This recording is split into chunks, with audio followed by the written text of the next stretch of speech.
Hello and welcome back to In Defense of a Movie podcast. And on this episode, we're hopping in our time machine and going all the way back to 1996 to talk about The Phantom. Joining me, as always, is Aaron. No kapika. That means no bad guy in the tongue of the Bengali tongue. So The Phantom sits on Rotten Tomatoes at 44% with an audience score of 31% and was a huge box office bomb when it came out in 1996. Aaron, when I was thinking about different movies to do for this podcast, was looking at some low-rated movies, I was shocked that this movie was where it was at. Because I remember going to see this in 1996 when I would literally go see anything superhero related, and I loved this film in the theaters. Yeah. I was also 10 years old, but I loved it. Like, for this podcast was the first time I've watched this movie, and as I was watching it, I was kind of wondering how I never saw this movie when it first came out. Because this, as a, 7-year-old Aaron, when this movie came out, he loved everything. Just like 10-year-old Dan loved the comic book. Ate up pretty much anything superhero related. So I was really scratching my head as to why I've never seen this movie. But I definitely have one of those classic fond memories of wandering a Blockbuster and seeing this the case sitting on the shelf for rental. But for whatever reason, never saw it. But I was pleasantly surprised. Are you ready to slam evil with me? Always.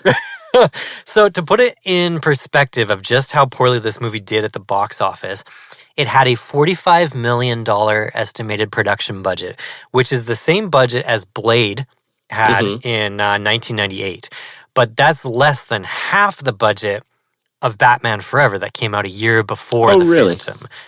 Yeah, so the production budget of Batman Forever was $100 million, and Batman Forever grossed $336.5 million at the box office. The Phantom, well, let's just say it grossed just $5 million in its opening weekend. Oh, wow. Those are like Borderlands numbers. Its total box office was about $17.3 million. So didn't break even, was a total bomb, and then kind of slipped into anonymity, and then over the years became a bit of a cult classic. Yeah, I could definitely see how that happened. I had really fond memories of watching this movie in theaters and just kind of blown away by the tone of it, the old school feel of it. It felt kind of Indiana Jones-ish. But no one else I knew had watched it at the time. No one else had really heard about it. And then when I started digging around, I saw some really intense opinions about it. And I've already outlined my split opinion. Hated the Phantom, laughed at the Phantom, but I liked Treat Williams in some of the action scenes. The direction of my thumb is down because of the bottom line. I'm not interested in seeing the further adventures of the Phantom. Oh, Gene, I really love this movie, and I like the way the Phantom looks. So the history of the Phantom as a comic book character actually predates Batman and Superman. It goes all the way back to 1936, and it started as a newspaper strip. Yeah. In the 1940s, The Phantom inspired a movie serial starring Tom Tyler. No, don't kill him.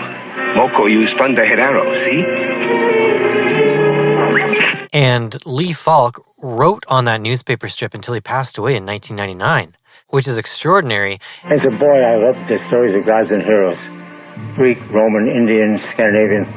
And The Phantom came out of all that. Aaron, did you ever read The Phantom growing up?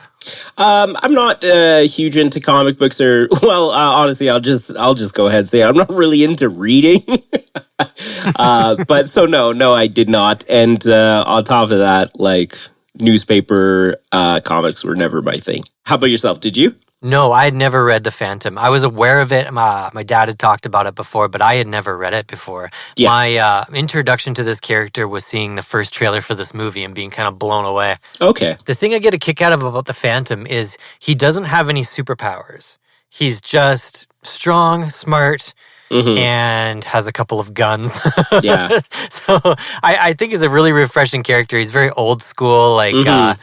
got that Zorro vibe of like handing down this moniker throughout the ages of the dad passes it to the son. So yeah, no, I this was the first time I've ever heard about this character, and again, just seeing and how much it influenced other comic book characters, your Supermans, your Batmans. I found it really interesting that I had never heard of this movie, and I almost want to say, and I want to get your opinion on this, it just seems like there wasn't enough known about this character. There has been hardcore fans that I've seen out there that had, been reading the comics from day one, or just grew up, very, very immersed in this Phantom universe. But for myself, I've never heard of it. So I thought that was really interesting. But, given this day and age with all the superhero content that we are, seems like it's forced fed down our throats these days. This I found to be a very refreshing movie.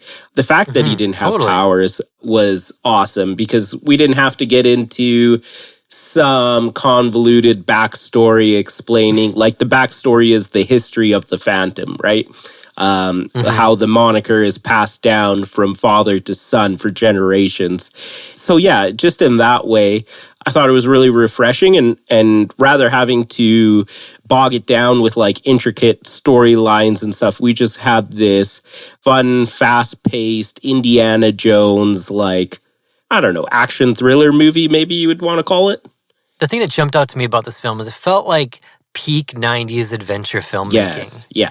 I kept thinking, if this movie was made today, it would be shot entirely on green screen and a sound stage. But right off the bat, something to defend is they shot this film in Thailand and in jungles. To reach the most remote locations, the filmmakers had to trek through the dense jungle on foot. If you want the film to look different, then you have to go to remote places where everything has to be lugged in by hand.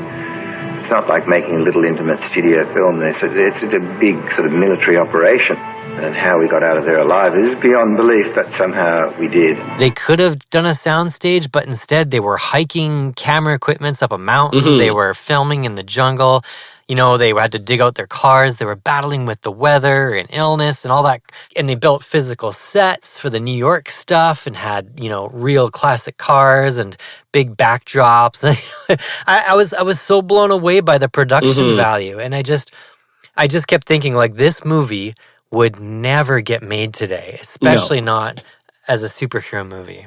Yeah, I thought that as well. And they did a beautiful job. And it made me very nostalgic to a time growing up.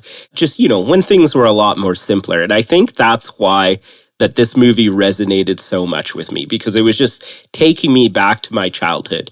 Had I watched it when it first came out, I'm sure I would have loved it either way, because I would have been a little kid when it came out, but definitely gave me some that nostalgic 90s vibe. It had that for sure. He has been known as the ghost who walks, the guardian of the dark, or simply the Phantom. So Joe Dante originally worked on the screenplay. He claims that the original script that he wrote for this movie was meant to be a spoof, but that the director didn't realize it was a spoof. And the director they hired was Simon Windsor, and he was a Australian TV director. He did direct some episodes of The Adventure of Young Indiana Jones. He directed Free Willy, another 90s classic. And he directed Dumbo Drop, just to name a few, just those ones that stood out to me. Jeffrey Boehm, who worked on the screenplay, wrote Indiana Jones and the Last Crusade, Inner Space, The Lost Boys. He worked on Lethal Weapons 1, 2, and 3. An excellent writer, by all accounts. So this movie has the Indiana Jones pedigree coming into it, and you really feel that. Oh, yeah. The opening scene with the bridge feels so Temple of Doom-ish, Dangling from a door of this many 100-foot gorge. I climb into the truck to find him, and the whole thing goes haywire, and the ropes snap, and the vines break, and the thing just starts to rotate. And it turns upside down, and the truck becomes entwined and just suspended by the vines of this bridge. I'm trapped in the back with the kid. This movie has one of the best superhero reveals I've ever seen on screen. Okay. You see him rise up out of his chair, you see him get kitted up, and then the next thing you see is him on horseback flying over a log. He's got his white horse, big purple outfit. He's got pistol on either hip, and he's got a timber wolf following him. It's just so It's also named Devil, the most badass name ever. Yeah, a timber wolf that can communicate with his horse. Yeah. Just absolutely incredible. Devil is played by a full-grown timber wolf, but unlike a dog, a trained wolf remains a wild animal. One other thing I want to mention is that 1996 was the absolute jam-packed year of movies. And I think it might have had something to do with why The Phantom got lost in the shuffle. Okay. But to your point, Aaron, like, it seems like this is a really beloved comic book character. But when it came to the big screen adaptation, nobody really showed up to watch it. I mean, the numbers are evidence. Like, this thing had been around for decades and decades, like an entire generation of people reading it. But I don't know if it was the marketing or the tone, but here's what else came out in 1996. I'm going to run through a bunch of titles. Again, this won't be everything, obviously, but just some of the heavy hitters that stood out to me. So, Twister. We got Space Jam. We got Star Trek First Contact, Trainspotting, The Rock, Scream, From Dusk Till Dawn, the first Mission Impossible movie, Independence Day, Fargo, Jerry Maguire, The Nutty Professor, The Phenomenon, Toy Story, and Braveheart all came out in 1996. Those are some, like, top movies. Yeah, and then The Phantom came out right at the beginning of June, and apparently to very little fanfare. Like, even Flipper made more money than The Phantom did. Yeah.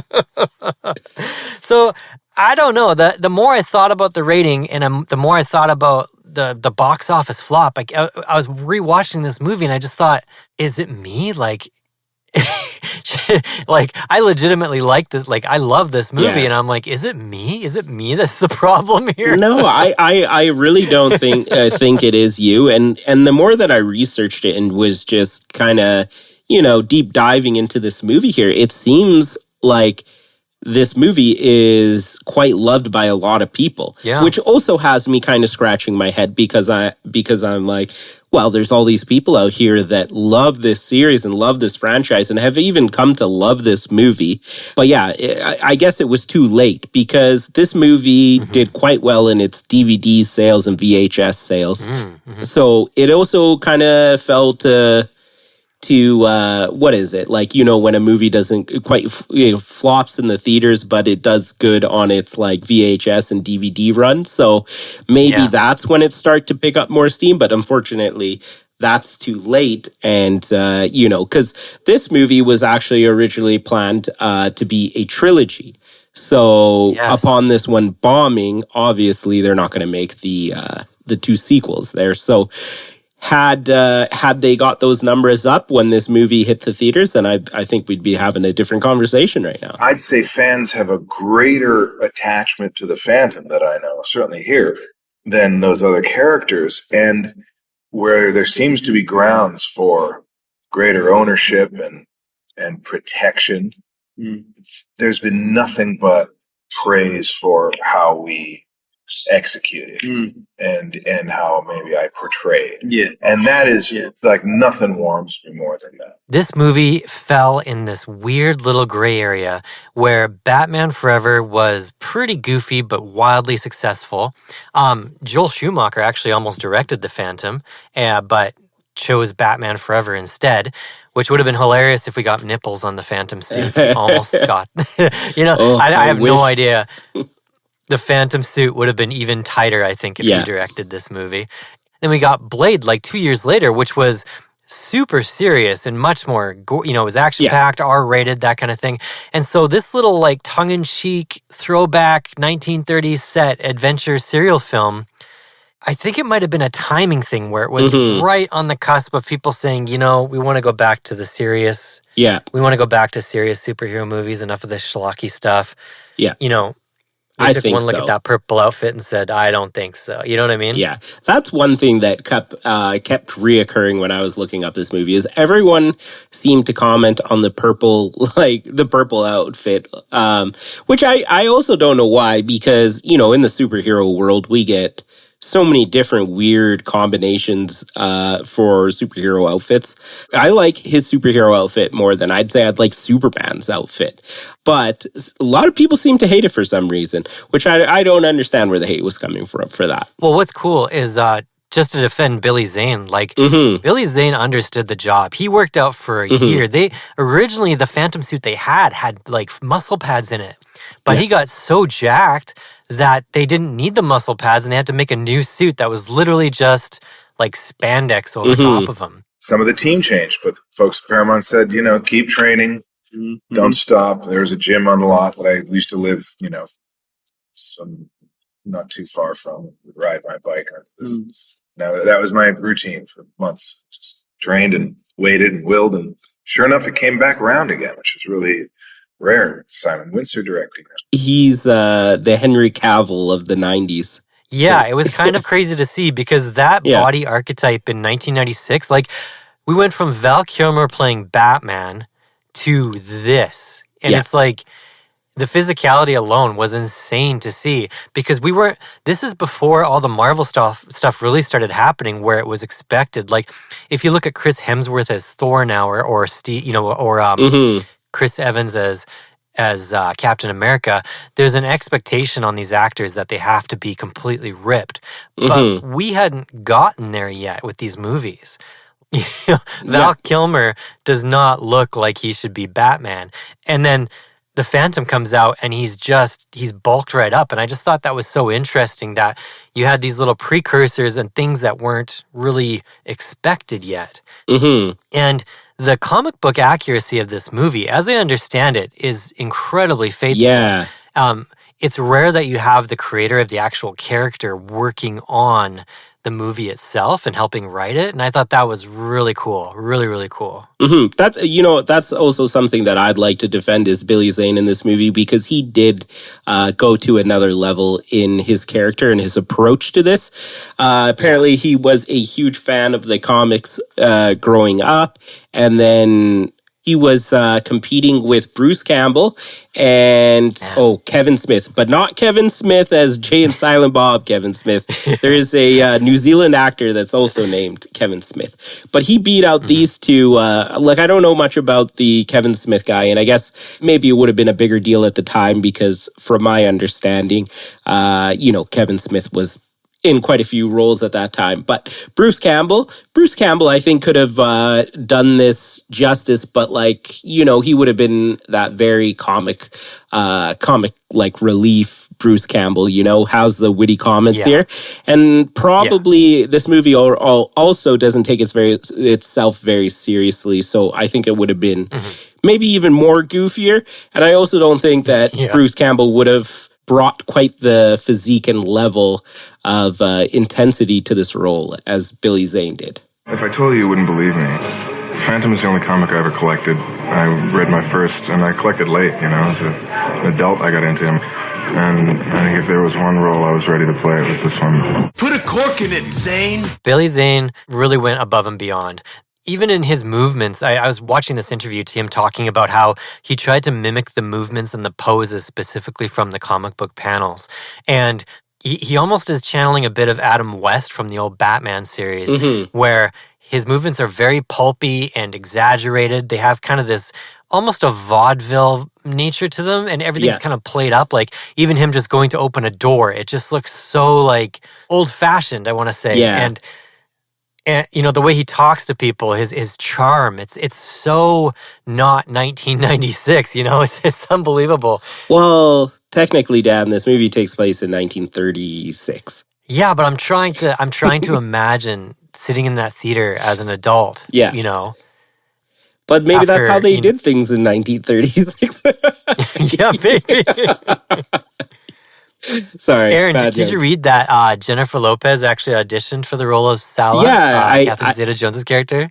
I did see that, and I was like, wow, J-Lo was around in 1996? And then... she was. And then I guess I have really no concept of when J-Lo entered the scene here. But yeah. I thought the supporting cast was really excellent. Yeah. I thought Treat Williams was fantastic. He was hamming it up. He was just being, he understood the task as well. He was the mustache twirling villain. Yeah. With his murder microscope. He had the least threatening voice possible. Did you find that? Like a little Kermit the Frog? Yeah. But very kind of childish in a way. Definitely great at hamming it up, though. My name is Xander Drax. What? Xanderdrax. Xander Drax. Begins and ends with the letter X. From New York City. I think there's a kitchen sink quality to this guy. I've got Howard Hughes and Cary Grant and Clark Gable and everybody else who wore a mustache and had some style. It's been a great deal of fun. You know, it's funny, the dynamic between Kristy Swanson, who gives an excellent performance as Diana Palmer, her whole her character, her dynamic with the Phantom, it reminded me so much of Steve Rogers and Peggy Carter. Marvel did them, especially in the first Avenger.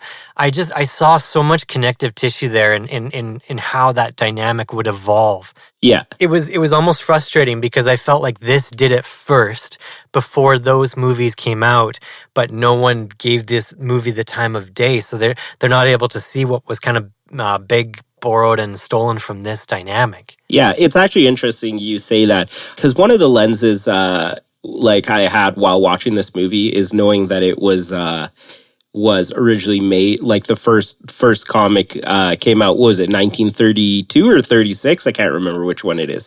So I started just viewing this under the lens of it influenced a lot of people. And instead of thinking like, hey, this movie stole this and this from that character or took influences from this, I just kept thinking, wow, all these movies ripped off the Phantom. It's true original. But like, I'm sure that's not true to a certain degree, but definitely maybe not ripped off, but influenced. Well, this is how I know that we both like this movie, is because we've been talking about it for this long and we haven't even gotten into the plot. Yeah.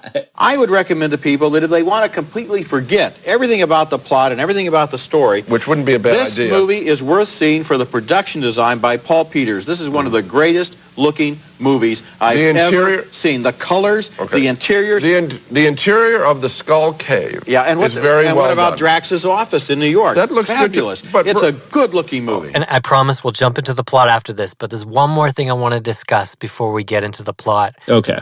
And that is the stunts in this film. Oh, yeah, okay. What I'm trying to do is take this guy out of the jungle, put him in the city, and let him use the jungle instincts to get him about town. So the stunt coordinator on this film was Billy H. Burton.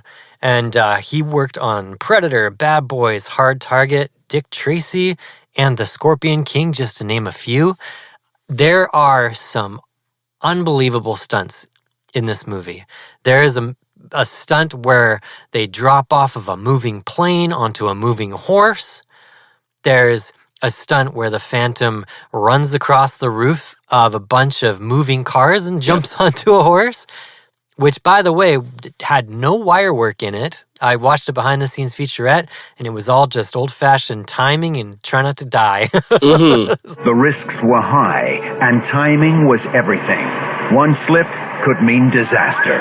And the whole stunt, the whole sequence of the bridge at the beginning hanging off that truck, just awesome. It reminded me so much of the Indiana Jones style filmmaking. So the bridge scene was also very, very interesting because I watched a behind the scenes on that, and it looked like they made this whole entire contraption in order to turn the bridge upside down with the vehicle on it. Like they just went above and beyond on the practical effects and the stunts on this. The Phantom was actually hanging off the door of this truck on the bridge 50 to 75 feet off the ground. I mean, it was very scary.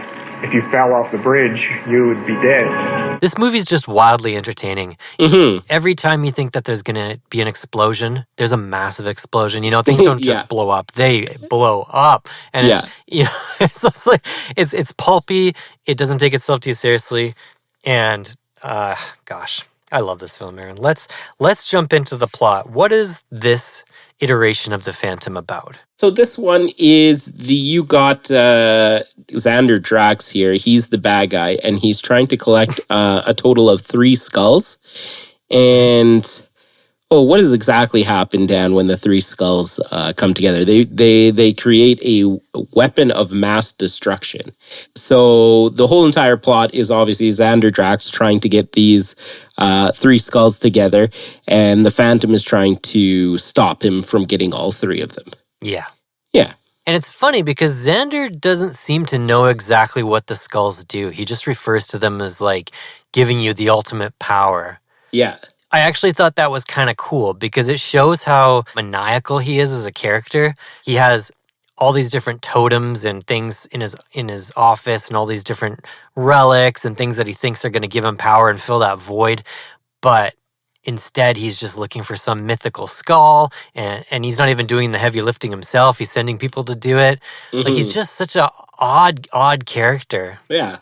Do you think that he went to go help the Nazis after? Oh, yeah, guaranteed. In an alternate universe? Guaranteed. And, this could somehow transition into Indiana Jones here in the Ark of the Covenant? Like a crossover between absolutely. these two? Can you imagine? You know what would just be the coolest thing ever is to have a crossover movie or like video game or something with Indiana Jones meets the Phantom. Yeah. And they just go on a big adventure together. They're just riding horses, shooting guns. Cracking one-liners. Yeah.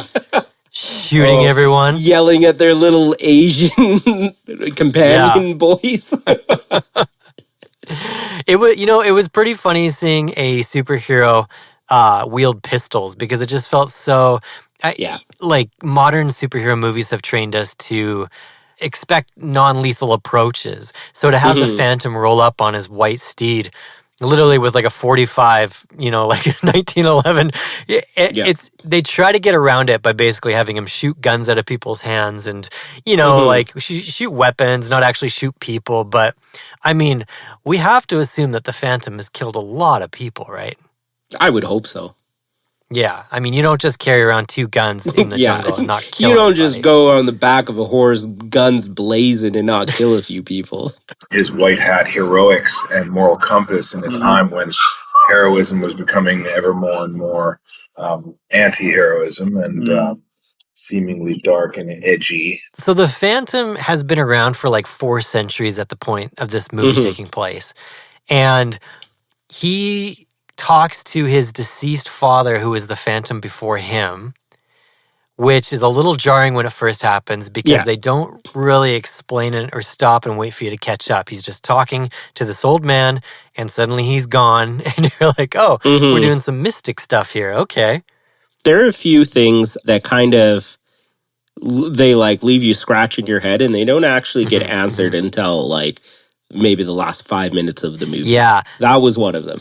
The one that jumped out at me is how he paid for a cab using precious stones instead of cash, even though like he should know what American currency is and have some. He said that he lived in New York and he can clearly afford ammunition or whatever else. So it's like, dog chow for his Timberwolf. It's like, you must know how money works, dude.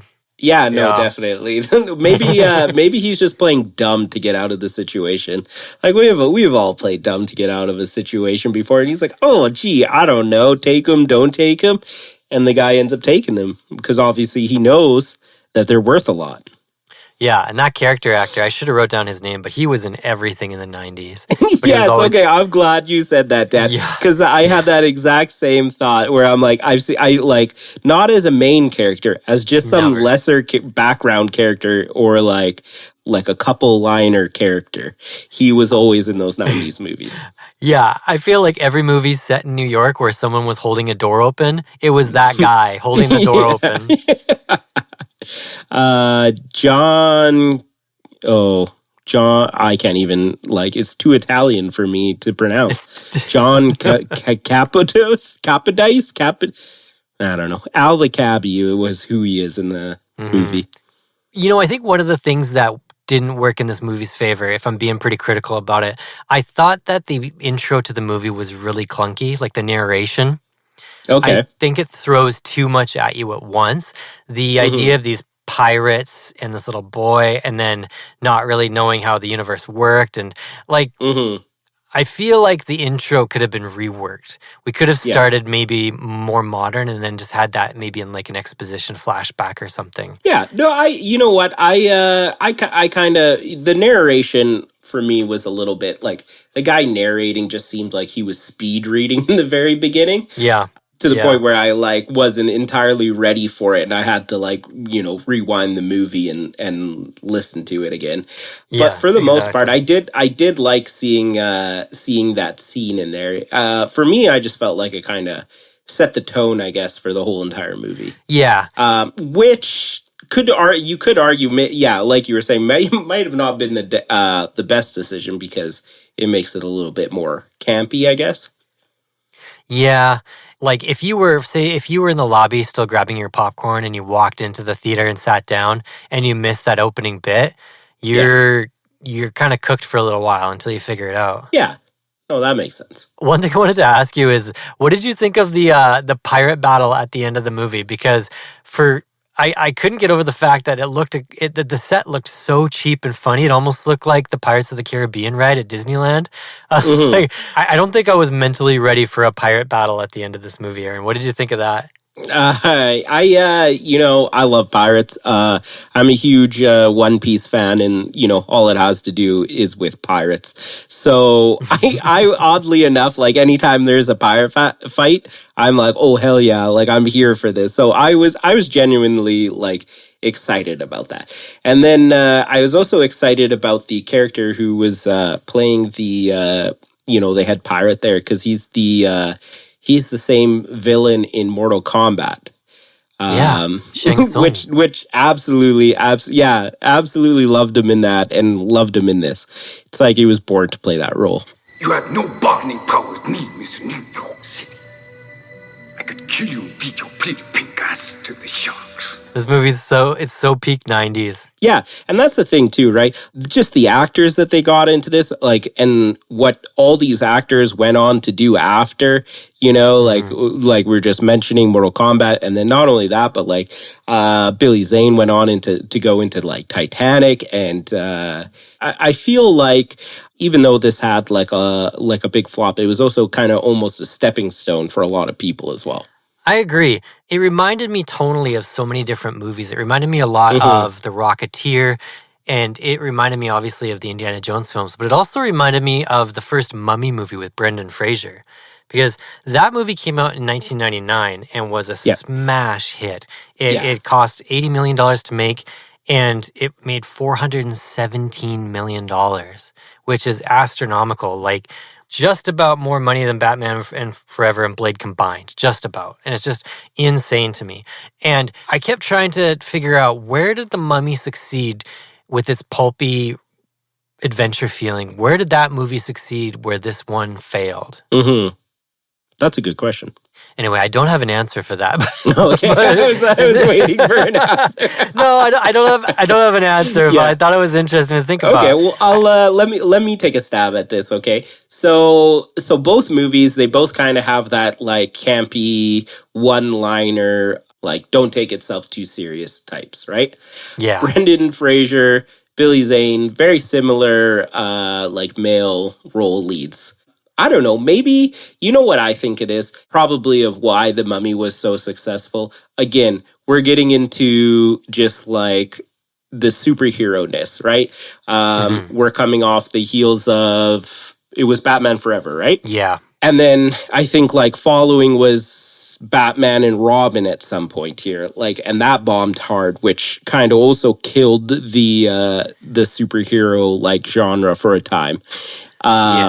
But The Mummy was completely like original. We hadn't seen too many movies about like Egyptian gods and like lore, and like just introduced us a whole entire new world, where this movie probably got overshadowed by other superhero movies. Yeah, I think so.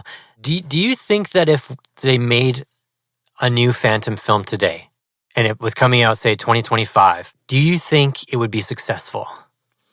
Oh, that's interesting that you bring that up, Dan, because I was trying to envision what this movie would look like if it came out like now, like to our current times here, and I really don't know. I would say it probably is going to go along the lines of a more serious take, but the thing that kind of crossed my head is.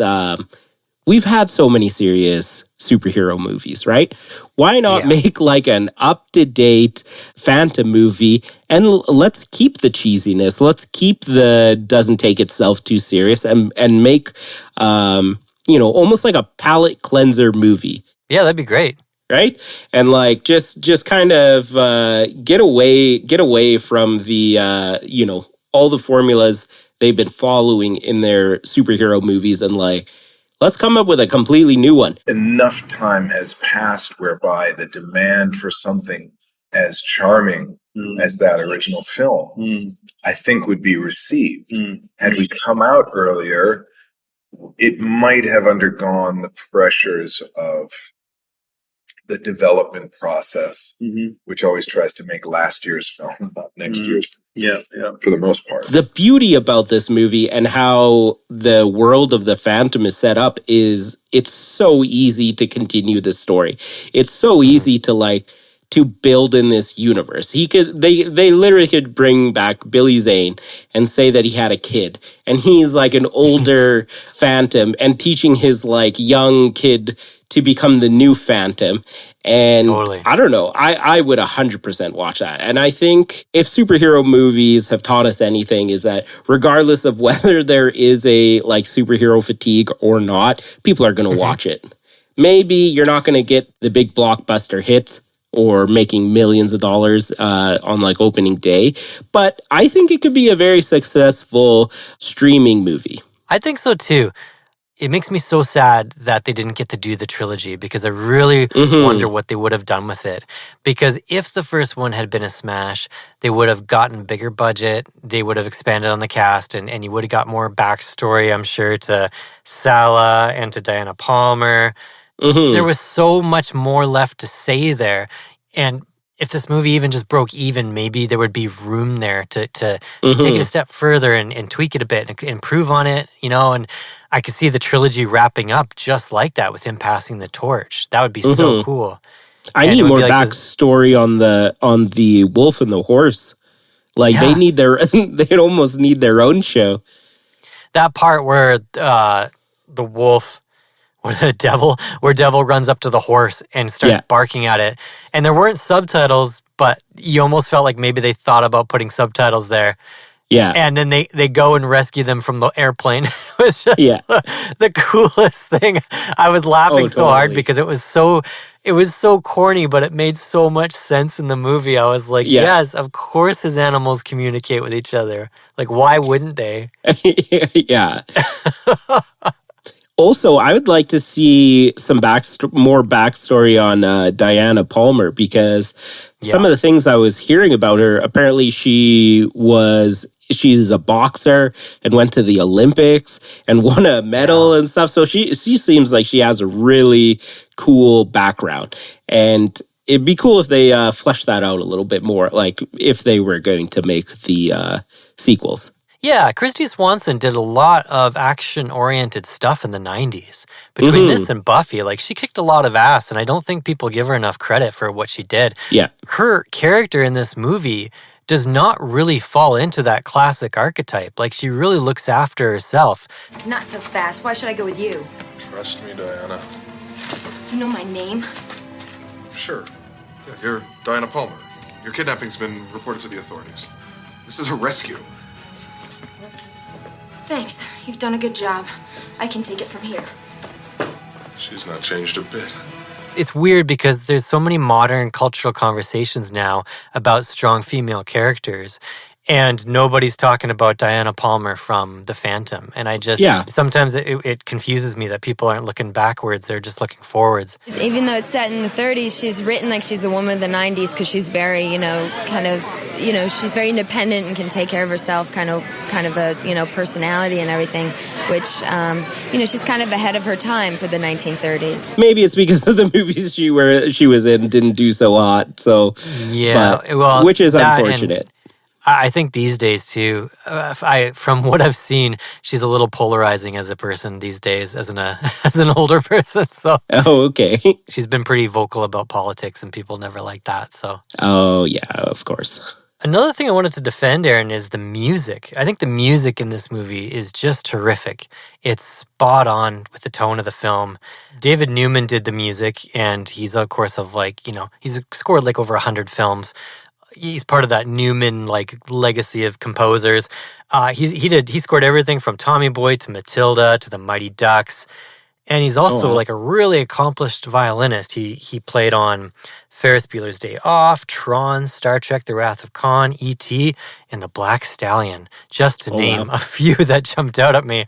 And the music is just spot on, and it feels like so many of the people involved in making this movie understood the task at hand perfectly. They just delivered. Which is also makes it more surprising that this movie bombed as hard as it did. It seemed like it had all the pieces in place for a successful movie. Did you find The Phantom someone that you cared about the least? Really? I found The Phantom very amusing. I liked the way what Billy Zane did with that. Instead of standing around like some kind of a stick, to give the guy... I think he's very stiff. No, to give the guy a personality, a wry humor, an edge. I don't think he has a wry humor. Quality of kidding himself a little bit. There's a lot going on there. I think he's quite stiff, Roger, and that's where my problem was. Every time I saw him... Well, okay, Gene, I just want to get the bottom line out. It's PG rated. I think it's terrific. They didn't load it up with a lot of extra violence. It's a great family picture, and I just loved looking at it. Yeah, well, I liked looking at parts of it, the parts when he wasn't on the screen, The Phantom. Sometimes in a campy movie like this, there's always like that one actor that doesn't really get it, and they feel out of place, almost like they're in a different movie. But this movie doesn't have that. Like, everybody's locked in. Everyone gets the vision. Like, there's no real divergence from it. There's this conviction behind everyone's performances where you could tell that they all wanted this to feel the same way. And I just think that's really admirable and definitely worth defending, because this could have been so much worse than it is. But I also feel like with a few slight adjustments to the script, it could have been just a huge blockbuster as well. Yeah. I don't know. I kind of get torn two ways, because while you could have went that way, you could have gone and made a super serious movie and had it compete with the likes of Batman Forever and all the other superhero movies that followed behind it. But I don't know. I just don't think. I don't think that's what I would have wanted, Like, I wouldn't change a thing. I enjoy the amount of campiness, the unseriousness, and like I said, sometimes we just need a movie like this to cleanse our palate. And I felt, I don't know about you, Dan, but I felt like a little bit more invigorated about the whole superhero genre after watching this, which... Oh, yeah. Yeah, which is like pretty rare these days. Like, can you ask yourself the last time you watched a superhero movie and you thought, I want to watch another one? Or, I don't know, got your creative juices flowing, like, thinking in the world of superheroes. Totally. No, I totally get that. We need more superheroes like the Phantom that are willing to slap a tiger right on the ass. For no reason. Yeah, well, you know what they say when you're in a room with a tiger, you slap its ass. Slap it at its ass. I don't know. Well, Aaron, as we put this hot dog back in the bun, is there anything else that you want to defend about it? Oh, I just want to just Billy Zane, I guess, in general. Yeah. I feel like Billy Zane is one of those actors everyone always liked him, but he never went as big as he could have gone, right? Or like he's never gotten as big as he could have. But he did a fantastic job in this movie. And to the point of just, learning his role, reading the comics, getting into the best physical shape of his life, and watch it for him. He definitely deserves it. Yeah, nobody asked him to get that ripped. That was his choice to get that ripped. Yeah, this is pre studios paying for their actors, to get shredded here. Yeah, you could really sense his love for the character, and I couldn't even now. I can't imagine another actor playing the Phantom in my mind. If it were to get rebooted tomorrow, I legitimately have no idea who could pull off this level of sincerity and charm and just the conviction he has about playing this character, regardless of how it makes him look. Because you have like this ripped dude in a purple spandex suit, and he's moving like Adam West from Batman, and yet he's still very believably physically imposing, and just the balance he manages to strike without going in one direction or the other. He's got quips, but they're not annoying. He's not chewing the scenery like Roger Moore's James Bond or something like that. Like it's very, this performance is so, it's just riding a razor's edge the entire movie. And he keeps it on track for the entire runtime. And it's just, it is really something. Like, I was a bit worried about watching this movie in 2024, having not watched it in years and years and years. Because sometimes when you watch a movie you loved as a kid, as an adult, you realize all the faults in it, and you find sometimes you feel a little bit dumb about it. But I'll never forget. I'll never forget one of my favorite childhood movies for a long time was The Great Outdoors. Yeah, I remember like 10 or 15 years ago watching it with somebody and their family, like a movie night, and I recommended The Great Outdoors, and they just hated it. They thought it was like the lamest comedy they'd ever seen. And I was sitting there like, oh, I guess it is a little meandering. I was like, oh, geez. I really thought you guys would like. I was like, come on, it's John Candy. What can go wrong? Dan Aykroyd. No, it was just a total flop, and that always sticks in my mind. And I was like, I hope the Phantom holds up, because if I don't want to defend this film with a broken heart. And did it? Absolutely. Out of all the movies we've done for this show, this was probably the easiest to watch. Yeah. Dan, before we wrap up here, do you have any WTF moments? I do. I have one in particular that was just so shocking. It's at the end. It's when that guy gets shot with a cannon, and it just sends his body like flying across the, like right through the archway, like right in, like it's the most violent instance of someone being hit with a cannonball I've seen on film, like maybe ever. And it's kind of out of place with how intensely violent it is. But yeah, I just laughed out loud. I couldn't believe it. It was so funny to me. So yeah, how about you? What's your WTF moment? I do have a couple. When they have all the skulls together, and he's in the chapel, kind of like holding them together, just yelling at the top of his lungs. He made me think of like I was in some southern church or something. It was really weird, and I definitely was like, this is odd. This is it. It's happening right here and now. But my actual WTF moment is the part with Catherine Zeta-Jones, her character. I think it's like, the Phantom, I don't know if they think he's dead or what it is, but they like take him away. And she's like, when you're done with him, I get his body. And I was just like, what? Yeah, I forgot. Like, you want his dead body? Like, what are you going to do with it? And her character throughout this entire movie was already weird, like very sexual harassment, like kissed him. Is just like I effing the Phantom throughout this entire movie, and then requests his dead body after. She is an HR nightmare waiting to happen in this entire movie. There's an old jungle saying, never point a gun at someone because it just might go off. Ooh. Fast hands. I like that in a man. And she's adventure-seeking, highly sexually charged, I think. Her character arc in this movie made no sense to me. I could not follow her turn. Because I was like, oh, okay, like this is the female villain character that fights the like good female character, right? But then they ended up being on the same side, and you're just like, I don't understand what the purpose of her is. She did not do a bad job of acting or anything. Definitely was supposed to be a creepy, like, sexual harassment lady, and she succeeded in that. Yeah, she subverted the archetype, and they didn't have the, like the typical cat fight while the other... Mm-hmm. Yeah,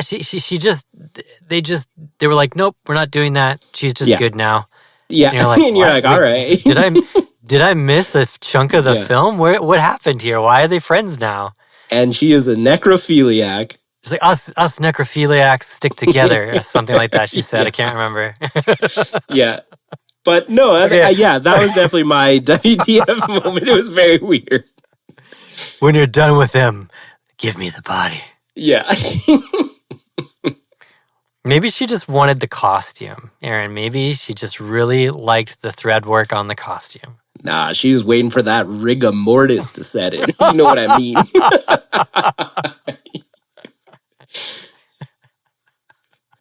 She wanted to slam some evil.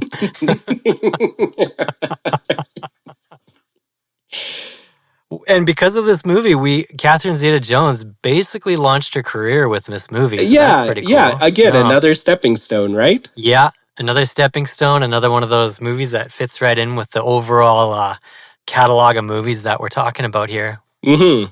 Well, if you, listener, have not seen The Phantom or never heard of it, I encourage you to rent it and watch it. You might be pleasantly surprised. If you like Indiana Jones films and that classic adventure-y vibe, then this movie honestly will not let you down. Mm-hmm. As long as you can deal with a little bit of silliness, this movie deserves way more than a 31% audience rating. I just do not understand that. Okay, give me the rating that you would give it, Dan. I rate this movie 3 skulls out of 3 skulls. Oh, that's 100%, Dan. That's 100% skull. Yeah, but I mean, there's only 3 of them in the movie, so I got to commit to this. I'm going in. Fair. I'm pushing my chips into the middle, and I'm saying, The Phantom, this is a good movie. How about you? I would like to rate this movie 7 bursitis flare-ups out of 6 bursitis flare-ups.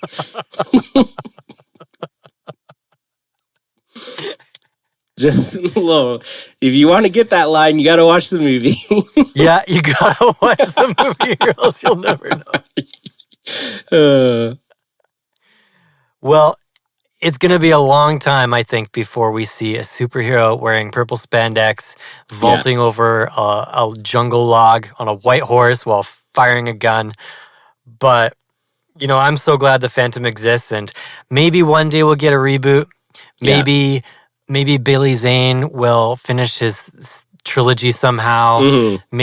Maybe he'll show up in the next Deadpool movie. Who knows, right? Like, yeah. Oh, that's something we actually didn't touch on too much. This, like the comic run of this superhero, was picked up by Marvel, and it was also picked up by DC for a time. So it did technically run under those labels for a certain period of time. So maybe fingers crossed, we might see it in either the DC or Marvel universe. If I was a director, this would be the kind of movie that I would try to direct. I was going to say I would do, if I was in the MCU or the DC universe, I was in charge of that, I would just have this as not like its own movie, but just, kind of like a random background character where you're like, hey, I know who that is, and that would be it.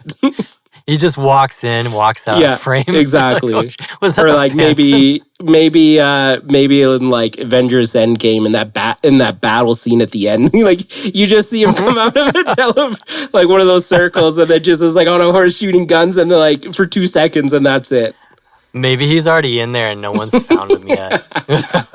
I hope they digitally add him into it from now on. Dan, I was gonna say, our podcast is a favorite of the Hollywood bigwigs, so I wouldn't be surprised to see, they're listening to here. So if there is a Phantom remake here in the next few years, you heard it here first. Yeah, over 80% of our listenership is based in the United States, and it's not even close with Canada, so somebody's got to be listening. If Billy Zane or Kristy Swanson are listening, just want to say thanks for making this film, and please make another one somehow. Yes. And let us have a cameo. I want to be the little Asian boy, just like the little jungle Asian boy. I just want to be in the background brushing the timber wolf with a wire brush, and I'll just like spit in a jar or something, and hey, what's up? As he walks by. Well, I think that does it for 1996's The Phantom. Aaron, unless you got anything else? If you haven't seen this movie, watch it. Yep. Highly recommend. All right. Awesome. Well, until next time, we'll see you on the next episode of In Defense of, a movie podcast. Bye.